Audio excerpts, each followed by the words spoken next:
C'est un langage qui a été conçu pour être productif et agréable à utiliser, quoi. Pour moi, Elixir, c'est vraiment un enabler technologique. Si vous avez vraiment envie d'avoir un produit qui démarre très vite et qui va tenir la route longtemps, faites de l'Elixir. Bienvenue dans Because, podcast qui donne la parole à tous ceux qui veulent partager pour de la meilleure tech, parce qu'on le vaut bien et que vos clients aussi. Bonjour à tous, ici Marvin Gilly, Tech Advisor pour KIB, et aujourd'hui j'ai le plaisir de recevoir Nicolas Savoie. Bonjour. Qui va nous parler d'Elixir. Alors Nicolas, pourrais-tu te présenter pour nos auditeurs qui ne te connaîtraient pas déjà ? Alors moi c'est Nicolas Savoie, je suis CTO chez Talent Labs, une ESN 2.0, et je suis aussi co-animateur du Meetup Elixir Paris, et c'est à ce titre que je viens vous parler d'Elixir. Ok, et Elixir ça vient d'où ? Alors, Elixir, donc c'est un langage fonctionnel qui vient de la communauté Ruby en fait. Le créateur d'Elixir s'appelle José Valim, a beaucoup contribué à la communauté Ruby et il a décidé un jour, frustré par les performances de la VM Ruby, de créer son propre langage pour pallier à ses problèmes de performance. Et c'est comme ça qu'a été créé Elixir. Alors José a testé beaucoup de plateformes et en fait il a fini par s'arrêter sur la plateforme Erlang qui correspondait à ce que lui cherchait d'une base pour créer son langage et voilà, donc en fait le Elixir tourne sur la VM Erlang un peu comme Kotlin tourne sur la VM Java. D'accord. Ok, donc quoi, Elixir, il apporte quoi par rapport à ce qu'il y avait déjà autour d'Erlang et par rapport à Ruby ? Alors, Ruby, ça scale pas bien, ça multithread peu.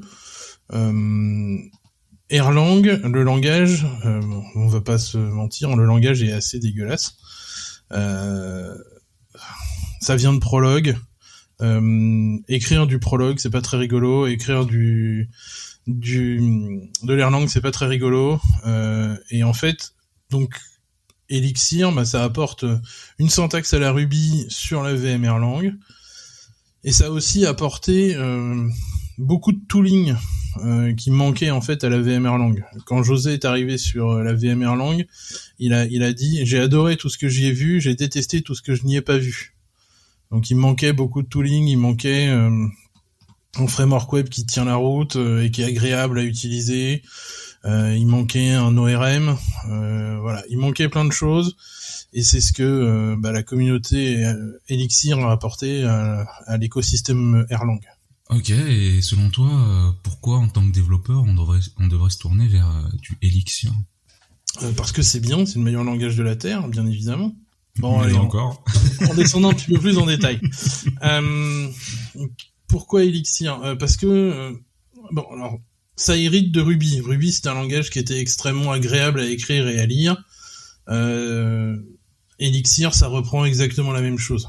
C'est facile à lire, c'est facile à écrire, c'est agréable, c'est très expressif. Il y a une grosse emphase qui est mise dans le langage sur l'utilisation du piping de fonctions. Donc on est capable d'enchaîner les fonctions de manière très fluide sans avoir à les imbriquer les unes dans les autres. Et en fait, donc ça hérite aussi de tout ce qui est bien chez Erlang, c'est-à-dire l'extrême scalabilité de la VM Erlang. Une VM Erlang, donc d'où ça vient Erlang ? Ça a été créé par Ericsson dans les années 80 et ça a été conçu pour être à la base extrêmement scalable et résistant à la panne.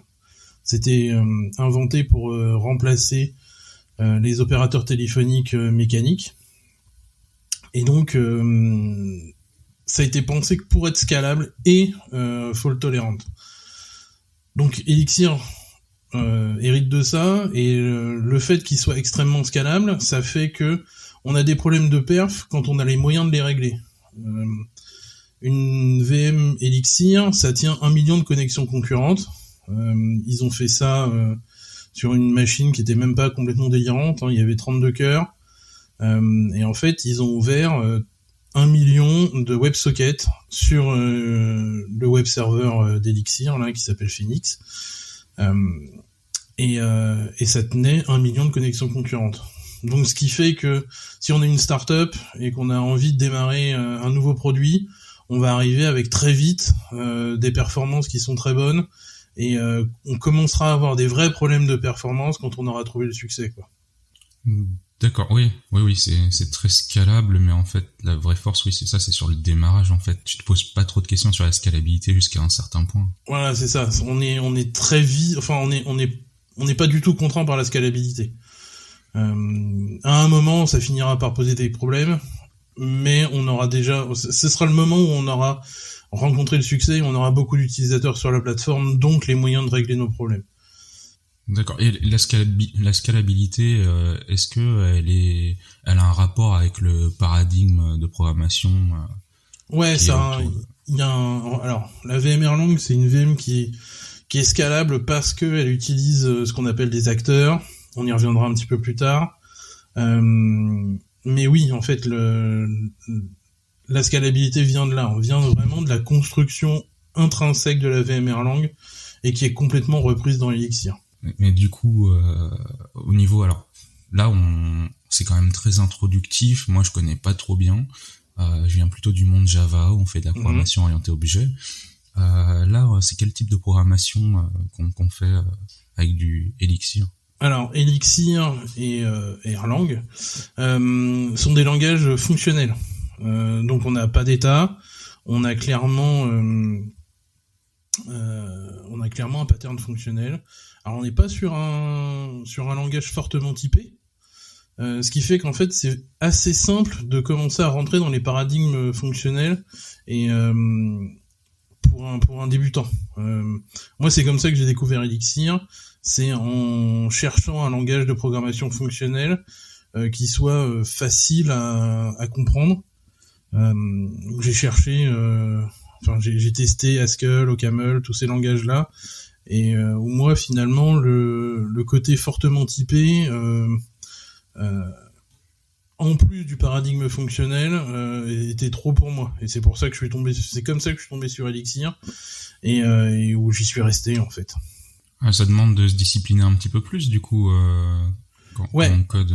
Exactement. Alors, comme on n'a pas de type fort, alors, on n'a pas de type fort, mais on a quand même un type checker, donc on est capable, par des annotations, de typer nos fonctions et de créer des structures de type, et de le vérifier en pré-étape de compilation, mais ça n'empêche pas que il y a un gros effort de la communauté qui a été porté sur le testing, et donc on a un gros outillage sur le test qui fait qu'on est capable de tester très facilement tous nos programmes Elixir. Ok, bon, c'est bien. Si avec le langage on nous vend de l'outillage pour faire de la qualité, bon, je dirais pas que j'achète, j'ai d'autres questions à te poser avant, mais on n'en est pas loin quand même. Ouais, mais moi c'est aussi pour ça que j'y suis resté, hein, c'est que quand il y a beaucoup de générateurs de code, en fait, c'est la philosophie Ruby, hein, on essaye de gagner du temps, donc on va générer du code, on va faire du scaffolding, et en fait, le premier exemple de code que j'ai généré, il y avait mon module d'implémentation, et par défaut, ça génère aussi un module de test. Ce qui fait qu'on a déjà tout l'outillage pour commencer à bien travailler. Et c'est ça qui est hyper agréable, en fait. Enfin, la communauté Elixir a pensé à ça, et en fait, ça vient de la communauté Ruby, où c'est pareil, le testing a été très fortement recommandé dans la communauté Ruby. D'accord. Ok. Quand tu parles de la génération de code, on parle d'Elixir ou on parle de Phoenix? On parle des deux. Elixir, il y a un petit peu, par défaut, il y a un scaffolder de projet vierge, donc qui crée un module et puis une classe de test. Pas une classe, un module de test. Et par contre, dans Phoenix, donc qui est le framework web, le framework pour faire du web, on a beaucoup de scaffolding de code qui permet de rentrer très facilement en fait dans tous les concepts de Phoenix. Et on a des exemples de code qui fonctionnent et qui sont faciles à utiliser et qui permet de commencer très très vite à faire de la fonctionnalité en fait. Et c'est vraiment comme ça que le langage a été conçu. C'est pas un langage qui a été conçu pour dans un milieu universitaire. C'est un langage qui a été conçu pour être productif et agréable à utiliser, quoi. Donc pour l'instant, si j'en crois ce que tu me dis, ce langage permet de ne pas s'inquiéter des problèmes de scalabilité pendant un bon moment. Exact. Il permet de démarrer très rapidement un projet. En fait, t'es en train de dire aux gens, si vous voulez lancer un business, faites du Elixir, c'est ça en fait. Ouais, oui, c'est exactement ça. Ruby, ça a été un enabler technologique. Il y a plein de startups hyper connues qui se sont lancées sur du Ruby. L'exemple en France, hein, c'est Doctolib. Doctolib tourne toujours sur du Ruby. On a GitLab qui s'est lancé sur du Ruby, qui continue à tourner en Ruby. Il me semble que GitHub aussi tournait en Ruby au départ. Y a plein de startups qui se sont lancées comme ça, et en fait, on sait tous que la startup, il faut qu'elle gagne le marché avant les autres. Et utiliser un langage de programmation et un écosystème de programmation qui est productif, ça va vous faire gagner les parts de marché qui vont vous permettre de résister à la suite, quoi. Et là, pour quelqu'un qui voudrait se mettre à du Elixir, tu dirais qu'il faut qu'il regarde où, comment pour monter en compétence dessus? Il y a la doc est super bonne. Allez voir la doc sur le site d'Elixir, hein, elixir.com. La doc est très bonne. Et si pour quelqu'un qui voudrait se mettre à du Elixir, là, tu dirais qu'il faut regarder où, enfin comment tu fais ta montée en compétence sur du Elixir? Le point d'entrée, hein, ça va être elixirlang.org, qui est le site d'Elixir. Il y a plein de docs là-dessus. Il y a un tutoriel hyper bien foutu pour comprendre comment la syntaxe du code fonctionne. Et puis il y a plein de ressources disponibles ailleurs.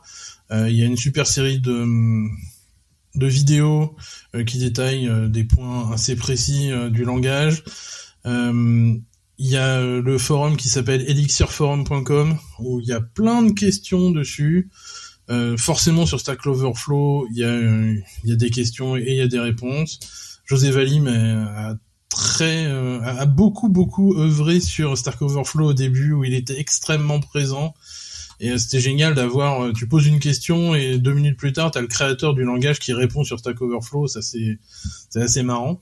Voilà. Pour quelqu'un qui vient, je sais pas moi, de la programmation impérative ou de la programmation objet ou même qui a fait de la programmation fonctionnelle, il y a pas quelque chose de nouveau dans le langage qui peut ne pas être évident à s'approprier quand on se met dedans. Le fait de pas avoir d'état, ça peut être compliqué. On n'a pas d'objet global, mais finalement c'est pas très grave. Il n'y avait pas une histoire de superviseur ou je ne sais pas quoi. Alors ça c'est quand on va commencer à rentrer dans le pattern acteur. Quand on va commencer à rentrer dans le pattern acteur, effectivement il y a des choses à comprendre et à apprendre. Mais ça c'est inhérent au pattern acteur et c'est en fait là on rentre dans le côté fault tolerant de la machine Erlang et donc d'Elixir. Donc si on va par là, en gros dans la VM Erlang tout est acteur. Une fonction elle s'exécute à l'intérieur d'un acteur. On va avoir des acteurs qui vont pouvoir être spécialisés, donc ils vont être des superviseurs et dont le seul job va être de vérifier en fait que les acteurs fils que le superviseur va lancer vont continuer à fonctionner.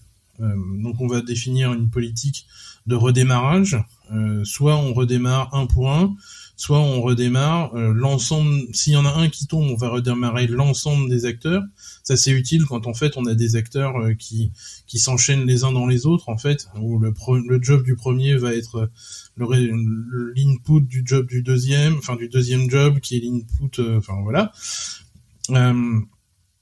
Et puis on a, voilà. Donc le superviseur, c'est son rôle, c'est de garantir la fault tolérante la tolérance à la panne des programmes Elixir. En fait, ça peut faire peur au départ d'avoir à comprendre ça, mais finalement, c'est assez caché pour les utilisateurs au départ. On le voit pas tout de suite.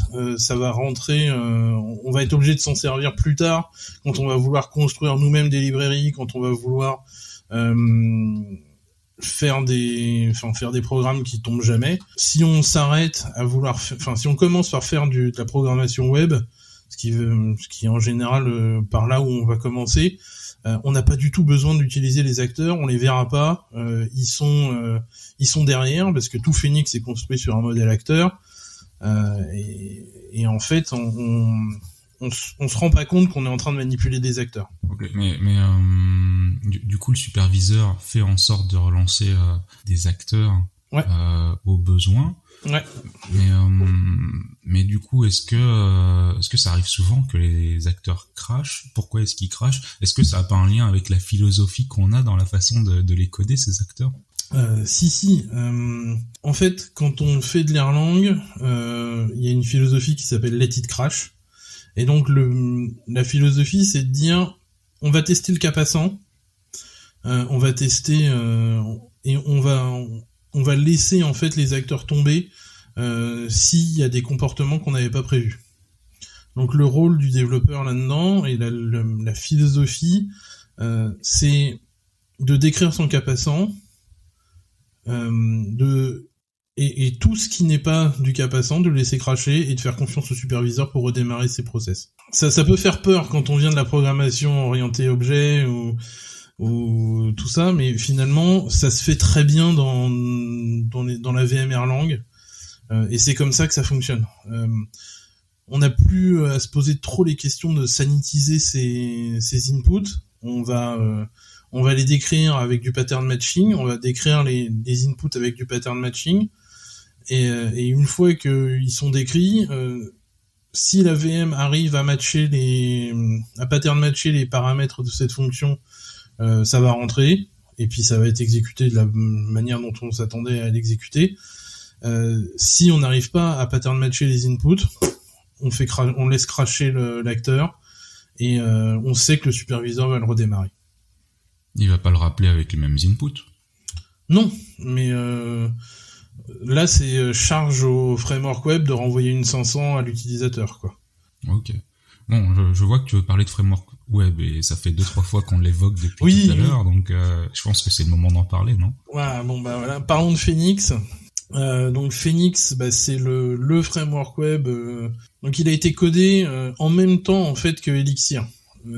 José voulait absolument que son langage soit productif et soit utilisé dans l'industrie, et donc il a codé Phoenix c'était peut-être pas Phoenix à l'époque, mais en tout cas il a codé un framework web en même temps qu'il a codé le langage, ce qui fait que les deux se sont auto-alimentés et que finalement on a quelque chose de très cohérent pour faire du web, qui était son use case par défaut, hein. Donc Phoenix, ça permet de faire évidemment du web statique, ça permet de faire de la génération de pages HTML comme faisait Ruby on Rails ou Django. Comme on est sur une VM Erlang et que le multithreading ça nous fait pas peur, on a un gros accent qui a été mis sur les WebSockets. Donc on est capable d'ouvrir, comme je vous l'ai dit tout à l'heure, 1 million de WebSockets par VM Erlang, par Web App Phoenix. Et donc on a directement dans le framework web Phoenix la gestion des WebSockets qui est par défaut, qui est très facile à utiliser, qui ressemble plus ou moins à ce qu'on ferait avec du HTML classique, avec un contrôleur de endpoint HTML classique. Donc le paradigme est très facile à implémenter dans Elixir, dans Phoenix. Et ils ont été même au-delà de ça, en fait, c'est qu'ils ont créé ce qu'on appelle les live views. qui se base sur justement des WebSockets et en fait qui fait du rendering côté back-end d'éléments du DOM côté front-end. Et toute la communication se fait par des WebSockets et ça marche vachement bien. Il y a même des jeux qui ont été créés en utilisant les live view. C'est assez fou, quoi. Et je vous fais un peu de teasing pour la suite du podcast, mais il y a les livebooks qui ont été créés sur ce modèle-là, et voilà, on verra ça plus tard. Ok, donc pour faire une application web avec Phoenix, c'est facile, on a de la génération de code. Ouais. Bon, voilà, nativement, on sait supporter pas mal de connexions, le multithreading, pas de souci grâce à Erlang. Bon, en dehors du contexte application web classique, est-ce que dans le monde d'Elixir, on adresse d'autres problématiques? Ouais.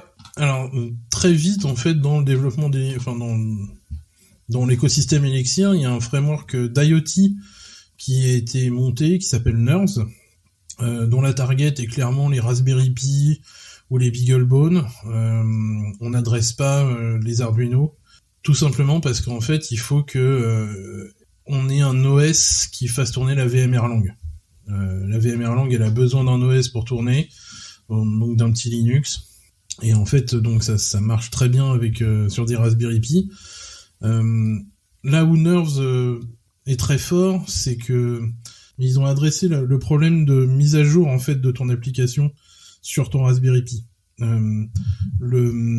C'est un vrai problème, la maintenance en fait de ton application dans l'IoT, et comment est-ce que tu fais pour déployer des nouvelles versions, c'est compliqué.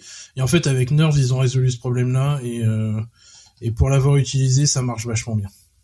On est capable de faire pratiquement du rechargement à chaud de sa VM, de son application Nerves, et c'est super bien. Et il y a un autre domaine d'application qui est très en vogue en ce moment dans la communauté Elixir, et c'est là-dessus que José Valim travaille en ce moment. Ça va être tout ce qui est data processing, data analysis et le machine learning. On a la possibilité de faire des pipelines de données vachement facilement avec des librairies comme Broadway pour le data processing pur, et puis Oban pour la gestion des jobs. Et ensuite, on est capable de faire aussi de l'analyse de données et du machine learning avec des librairies comme NX, qui est le pendant de NumPy en Python, Axon, qui est notre moteur de machine learning, et le projet que je teasais un peu tout à l'heure, qui s'appelle les Livebooks, et en fait, qui sont des notebooks Jupyter sur stéroïdes, parce qu'en fait, les Livebooks profitent du fait que Phoenix ce soit hyper interactif, et qu'on ait plus de questions à se poser sur les WebSockets et tout ça, et donc en fait, on a des notebooks qui sont collaboratifs.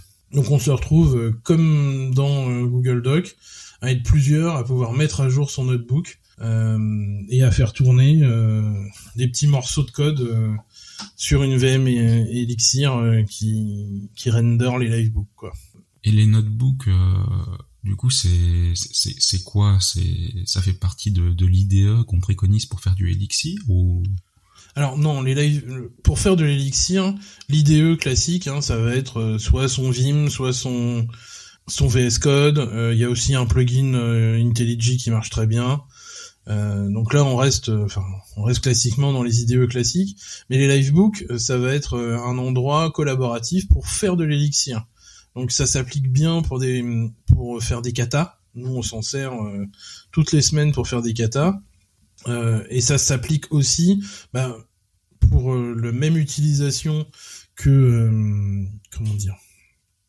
les notebooks Jupyter pour faire de la data analysis. Livebook, notebook, c'est la même chose? Ouais, livebook. Les livebooks, c'est les notebooks d'Elixir. D'accord. Et c'est des notebooks collaboratifs pour Elixir. Et récemment, en fait, ils ont réussi à faire tourner du code Elixir directement dans les GPU.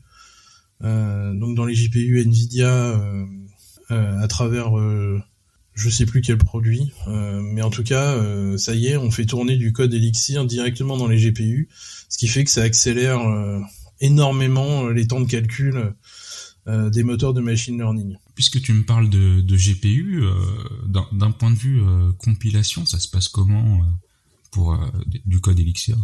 Alors le code Elixir, il est traduit en fait en bytecode pour la VMRlang, un peu comme le Java, on fait de la compilation ahead of time. Par contre, pour le traitement sur les GPU, là on fait du JIT.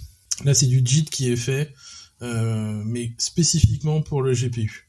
Ok, ça marche. Bon, quelque chose à ajouter qu'on n'aurait pas évoqué autour d'Elixir? Elixir c'est bon, mangez-en. Non mais vraiment, pour moi Elixir c'est vraiment un enabler technologique. Si vous avez vraiment envie d'avoir un produit qui démarre très vite et qui va tenir la route longtemps, faites de l'Elixir. Il y a un gros mouvement aux États-Unis de réécriture d'une partie des applications Ruby en Elixir. La France a raté, je pense, le virage Elixir, le virage Ruby, et il faut pas qu'on rate le virage Elixir, quoi. Ok, donc pour démarrer un projet rapidement, que ce soit pour des applis web, un projet autour de l'IoT, voire du machine learning, sans se soucier trop des problématiques de scalabilité, go Elixir, quoi. Go Elixir. Merci à toi, Nicolas, pour ce partage. Merci à vous de nous avoir écoutés tout du long, et je vous donne rendez-vous pour le prochain épisode de Because. Merci.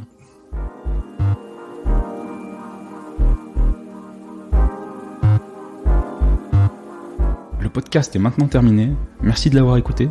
N'oubliez pas de vous abonner pour ne rien manquer des prochains épisodes.